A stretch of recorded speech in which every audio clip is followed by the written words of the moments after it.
हाय, मैं Dhananjay Kumar, director of mentor computer classes बाढ़। जैसा कि हम लोगों ने बताया था कि कल भी हम लोग एक वीडियो बनाने वाले थे, लेकिन चूंकि कोचिंग का सफाई और नगर निगम का सैनिटाइजेशन का आया था तो सोचे हम लोग क्यों नहीं उसको पहले करवा देते, उसके बाद फिर हम लोग जो है, तो इसी कारण कल हमारा वीडियो नहीं बना। तो आगे जो है, आज हम लोग का जो टॉपिक था हमने कल रात में अपडेट किया था। आज हमारा टॉपिक है सरफेस टेंशन, पृष्ठ तनाव। देखिए, सरफेस टेंशन पे आने से पहले हम लोग दो चीज के बारे में जानेंगे। दो बल होता है, एक होता है ससंजक बल, ठीक है, एक होता है हमारा ससंजक बल जिसको हम लोग बोलते हैं कोहेसिव फोर्स। अब देखिए, सवाल आता है कि ससंजक बल कहते किसको है। तो चूंकि हम उतना लिखेंगे नहीं, आप चूंकि पीडीएफ बनाएंगे तो आप रिवाइंड करके लिखेंगे। एक ही प्रकार के अणुओं के बीच, ठीक है, एक ही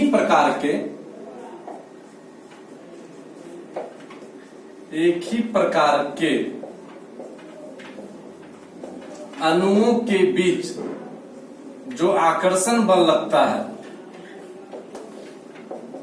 ठीक है, एक ही प्रकार के अणुओं के बीच लगने वाले आकर्षण बल को हम लोग ससंजक बल या कोहेसिव फोर्स के नाम से जानते हैं। देखिए, सबसे इंपॉर्टेंट बात यह था कोहेसिव फोर्स को लेकर कि कोहेसिव फोर्स जब भी लगेगा एक ही प्रकार के अणुओं के बीच लगेगा, ठीक है। और कोहेसिव फोर्स जो क्वेश्चन होता है कि ठोस में जो कोहेसिव फोर्स होता है वो सबसे अधिक होता है, जिसको आप कह सकते हैं सर्वाधिक जो ससंजक बल होता है वो किसमें होता है, ठोस में होता है, ठीक है। और न्यूनतम की बात की जाए तो न्यूनतम जो होता है द्रव में, ठीक है।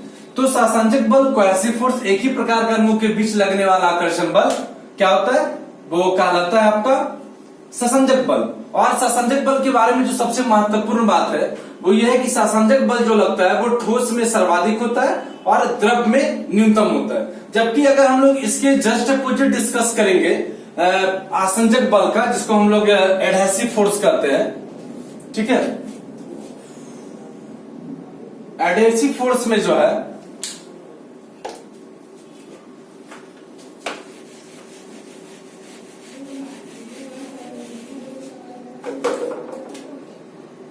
आसंजक बल,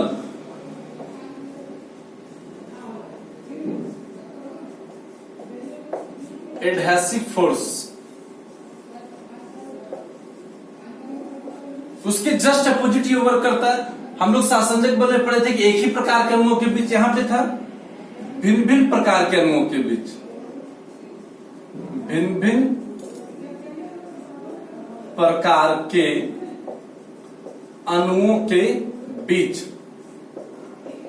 जो आकर्षण बल लगता है, जो अट्रैक्शन फोर्स होता है, भिन्न प्रकार के अणुओं के बीच लगने वाले आकर्षण बल को आसंजक बल या एडहेसिव फोर्स के नाम से जानते हैं। देखिए, आसंजक बल महत्वपूर्ण किस विषय वस्तु को लेकर है वो ये समझेंगे, इसके एग्जाम्पल से समझ में आएगा कि पानी जो कांच को भिगोता है वो इसी बल के कारण, पानी द्वारा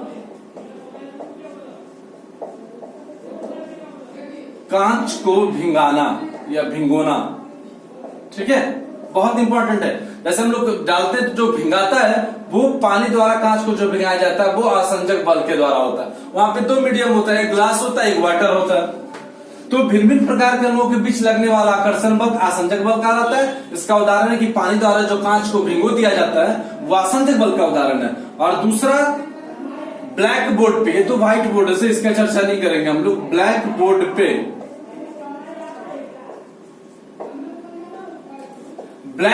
जो भी आप कुछ लिखते हैं तो वो उभर कर सामने आता है। जैसे राम लिखा है, जैसे देखिए ना पृष्ठ तनाव, तो वो सामने आया, आप देखें तो ब्लैक बोर्ड पर छपे या लिखे, जो भी कहिए, लिखे अक्षरों का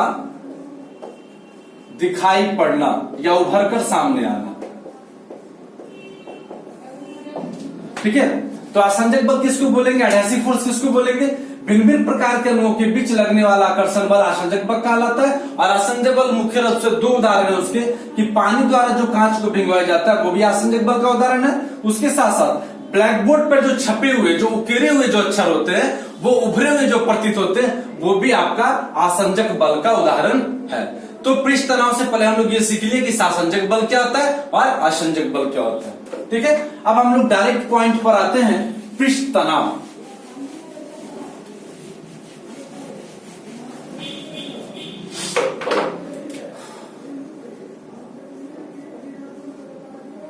पृष्ठ तनाव,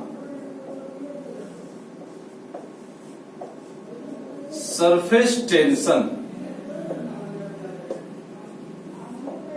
देखिए पहले आप सुन लीजिए पृष्ठ तनाव क्या होता है। कहता है कि पृष्ठ तनाव किसी द्रव का वह गुण है। Surface tension is the property of that matters to acquire minimum area on the surface. ठीक है, मतलब पृष्ठ तनाव किसी द्रव का वह गुण है जिसमें न्यूनतम क्षेत्रफल घेरने की प्रवृत्ति होती है, which have contained minimum area covered by the liquid. तो पृष्ठ तनाव जो है, जो सरफेस टेंशन जो है, वो क्या है? सरफेस टेंशन किसी द्रव का वह गुण है,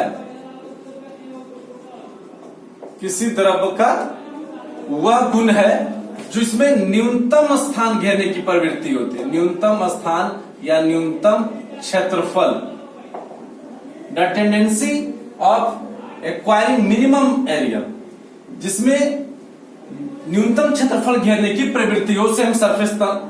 और कहता क्या है, इतना ही नहीं, अगर हम लोग बिल्कुल एक्यूरेट डिफिनेशन सुने, चूंकि हम उतना लिखेंगे नहीं। पृष्ठ तनाव किसी द्रव का वह गुण है जिसमें न्यूनतम क्षेत्रफल घेरने की प्रवृत्ति होता है, और इस प्रकार जो सरफेस पे, इस प्रकार जो सतह पर जो तनाव उत्पन्न होता है, उसे हम लोग पृष्ठ तनाव के नाम से जानते हैं। आप एक बार फिर से सुन लें, आपको पीडीएफ बनाना होगा। पृष्ठ तनाव किसी द्रव्य का वह गुण है जिसमें न्यूनतम क्षेत्रफल घेरने की प्रवृत्ति होती है, और सतह पर पड़ने वाले इस तनाव को पृष्ठ तनाव के नाम से जाना जाता है। ठीक है, पृष्ठ तनाव को हम लोग टी द्वारा सूचित करते हैं, नंबर 1 पॉइंट। उसके बाद दूसरा पॉइंट है कि पृष्ठ तनाव किस पर डिपेंड करता है। बहुत बड़ी बात है, पृष्ठ तनाव निर्भर करता है सर बल तथा लंबाई पर। ठीक है, बहुत इंपॉर्टेंट क्वेश्चन है कि पृष्ठ तनाव किस पर निर्भर करता है। सरफेस टेंशन जो है वो किस पर डिपेंड करता है, तो वो डिपेंड करता है बल और लंबाई पे। अब अगर हम लोग थोड़ा सा क्लियर करके आए, तो पृष्ठ तनाव जो होता है वो बल के समानुपाती होता है, जबकि पृष्ठ तनाव उस द्रव की लंबाई के वित्त समानुपाती होता है। मतलब लंबाई जितना ज्यादा होगा, पृष्ठ तनाव उतना कम होगा। और बल के समानुपाती होने का अर्थ है, प्रोपोर्शनल होने का अर्थ है कि बल जितना ज्यादा लगेगा आकर्षण बल, उतना ज्यादा पृष्ठ तनाव होगा। ठीक है, तो पृष्ठ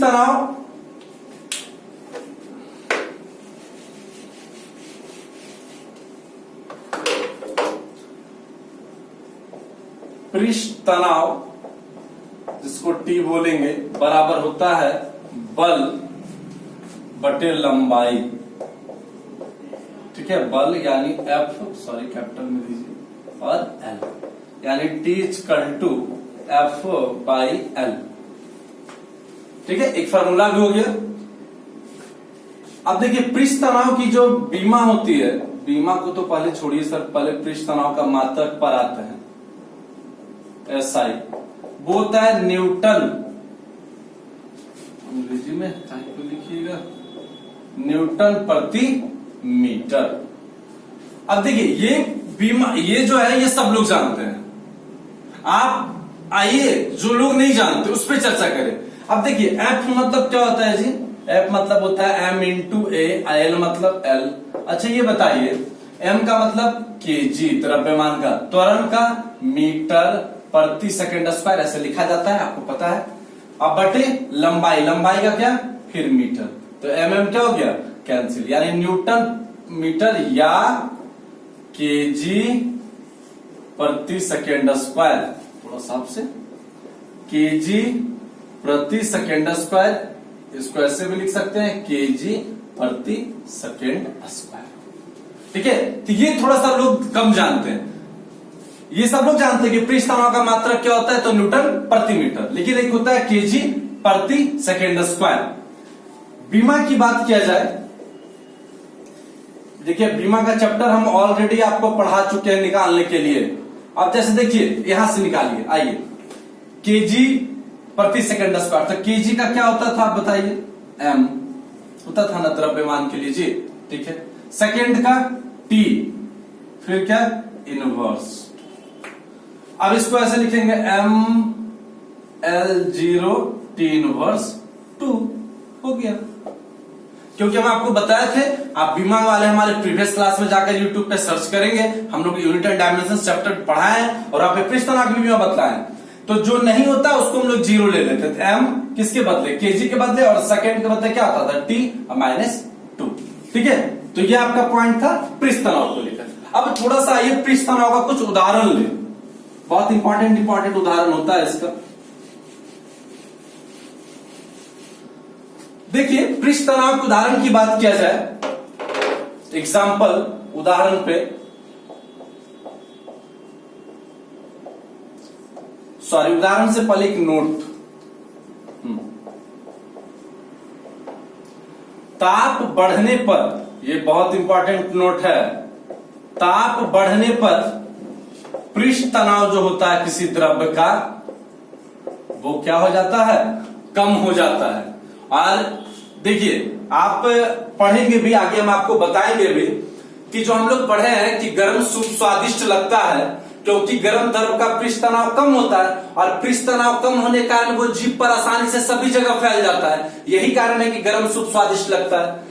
तो ताप बढ़ने पर पृष्ठ तनाव कम हो जाता है, और यही ताप अगर क्रांतिक ताप हो जाए, क्रिटिकल टेम्परेचर हो जाए, क्रांतिक ताप पर जो पृष्ठ तनाव होगा वो 0 हो जाएगा,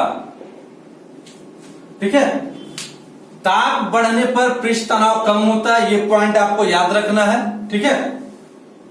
और उसके साथ साथ ये भी याद रखना है कि क्रांतिक ताप पर जब हम लोग चर्चा करेंगे तो क्रांतिक ताप पर पृष्ठ तनाव क्या होता है, 0 हो जाता है। अब हम लोग उदाहरण पे आएंगे।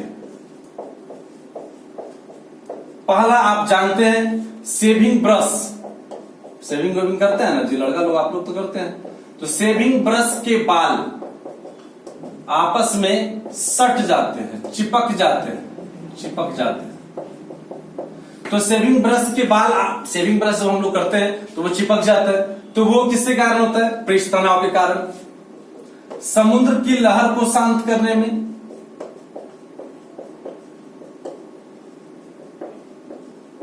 सब हम लोग चर्चा करेंगे। उसके बाद कपड़ों से मैल को छांटने में, कपड़ों से मैल को हटाने में, बारिश की बूंद का गोलाकार होना या वर्षा की बूंद का गोलाकार होना,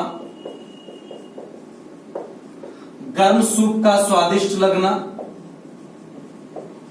गर्म सूप का स्वादिष्ट लगना।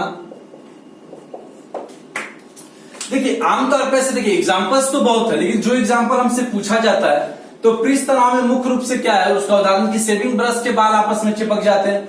समुद्र की लहर को शांत करने के लिए उस पर क्या कहता है कि मिट्टी का तेल गिराया जाता है, उसके कारण उसका पृष्ठ तनाव कम हो जाता है और उसकी लहर कम हो जाती है। फिर उसके बाद कपड़ों से मैल, जैसे देखिए आप यूज करते हैं ना साबुन डिटर्जेंट, तो ये साबुन डिटर्जेंट का काम क्या है, ये साबुन डिटर्जेंट का काम है पृष्ठ तनाव को कम कर देना।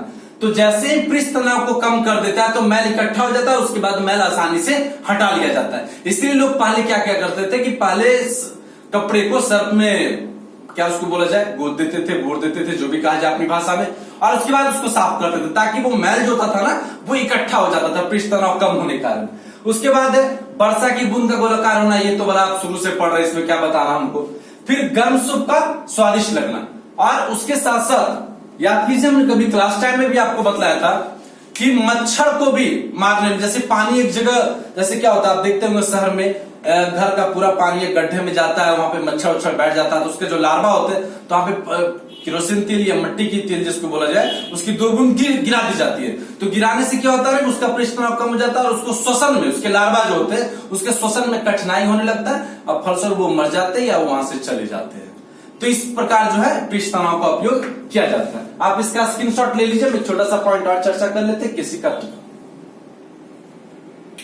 चलिए ठीक है, तो अब हम लोग आगे पॉइंट पे आते हैं। तो अगला पॉइंट है हमारा केशिकत्व, कैपिलरिटी बोला जाता है उसको। सबसे इंपॉर्टेंट बात है केशिकत्व होता क्या है। एक सामान्य सी भाषा में समझा जाए, किसी द्रव में या कोई हम लोग उसको क्या कहा जाए अपनी भाषा में, कि अगर मान लीजिए कोई नली आप लेते हैं, ठीक है, और उसमें द्रव का ऊपर चढ़ना या नीचे उतरना, ये क्या कहलाता है, केशिकत्व। द्रव का ऊपर या नीचे जाना, ये क्या कहलाया है, केशिकत्व। इसमें देखिए मुख्य रूप से जो पॉइंट पढ़ना था कि स्पर्श कोण, तो पारा का जो स्पर्श कोण होता है वो अधिकतम होता है। पारा में स्पर्श कोण जो होता है वो अधिकतम होता है, सॉरी पारा का ही। जबकि जल की बात की जाए तो जल का जो स्पर्श कोण होता है वो न्यूनतम होता है, या आप कह सकते हैं एक तरीके से कि कम होता है। जबकि पारा का जो सतह होता है, पारा का जो ऊपरी सतह होता है, सब कॉम्पिटिटिव पॉइंट है ये, वो होता है उत्तल। जबकि जल का ऊपरी सतह, जबकि जल का जो ऊपरी सतह होता है वो है अवतल। ठीक है, तो पारा का स्पर्श कोण अधिकतम होता है, जल का स्पर्श कोण न्यूनतम होता है। बहुत इंपॉर्टेंट, पारा का ऊपरी सतह जो होता है वो उत्तल होता है, जबकि जल का ऊपरी सतह अवतल होता है। अब यहां पे एक सवाल उठता है कि केशिकत्व, तो ठीक है सर आपने ये बता दिया कि किसी केशिका नली में, किसी कैपिलरी ट्यूब में द्रव का ऊपर या नीचे चढ़ना, ये क्या कहलाता है, ये केशिकत्व कहलाता है। एग्जाम्पल, जैसे कि आप लोग क्या देखते हैं, छोटा सा एग्जाम्पल दे, जब ब्लॉटिंग पेपर द्वारा स्याही को सोखना, ब्लॉटिंग पेपर होता है स्याही पे लगाइए पूरा सोख लेगा। दूसरा, आप लालटेन जलाते हैं तो क्या होता है, बत्ती में तेल का ऊपर चढ़ना। तीसरा, किसान जो है बुआई करता है ना, तो जोतता है, तो जोतता क्या, तो नीचे का पानी जो होता है वो सोख लेता है, मिट्टी ऊपर ले आता है, तो पानी का निकलना। तो ये बहुत सारे ऐसे एग्जाम्पल है। देखिए आमतौर पर उदाहरण की बात की जाए तो ब्लॉटिंग पेपर द्वारा स्वाई को सेकना, लालटेन की बत्ती में तेल का चढ़ना, किसान द्वारा जुताई करने के बाद नीचे के पानी के ऊपर आ जाना है, ये सब केशिकत्व का उदाहरण है। आप उदाहरण देख लीजिए। पहला, ब्लॉटिंग पेपर द्वारा स्याही को सोखना, ठीक है, ये पहला हो गया। दूसरा, किस जुताई के बाद पानी का ऊपर आना, जुताई के बाद पानी खेत का ऊपर आ जाता है, पहले अंदर आता पता नहीं चलता, जुताई के बाद ऊपर आ जाना। तीसरा, लालटेन की बत्ती में तेल का ऊपर आना, या दीपक में भी ऊपर चढ़ना। और भी बहुत सारे ऐसे पॉइंट्स हैं, खास करके आप जब पेड़ पौधे में देखते हैं कि आप जड़ में पानी देते हैं और कहां चढ़ जाता है, ऊपर चढ़ता है ना जी। जैसे जाइलम उत्तक का नाम आपने सुना होगा, तो जाइलम उत्तक में जल ऊपर चढ़ता, फ्लोएम उत्तक में खनिज पदार्थ या खनिज लवण ऊपर चढ़ता। तो ये सब जो एग्जाम्पल है वो है आपका केशिकत्व का। बहुत छोटा सा टॉपिक था, लेकिन एक आध क्वेश्चन आपको आने जाते रहता है, खासकर रेलवे एग्जाम में बैठते तब तो और ज्यादा ये इंपॉर्टेंट पॉइंट बनता है। ठीक है, और हम लोग कल जो क्लास लेंगे, हम लोग पहले भी नोटिस कर चुके हैं, कल का क्लास है हमारा साउंड का। आपको वीडियो कैसा लगा, आप बिल्कुल लिंक में जाकर इस पे कमेंट्स करेंगे। जय हिंद, जय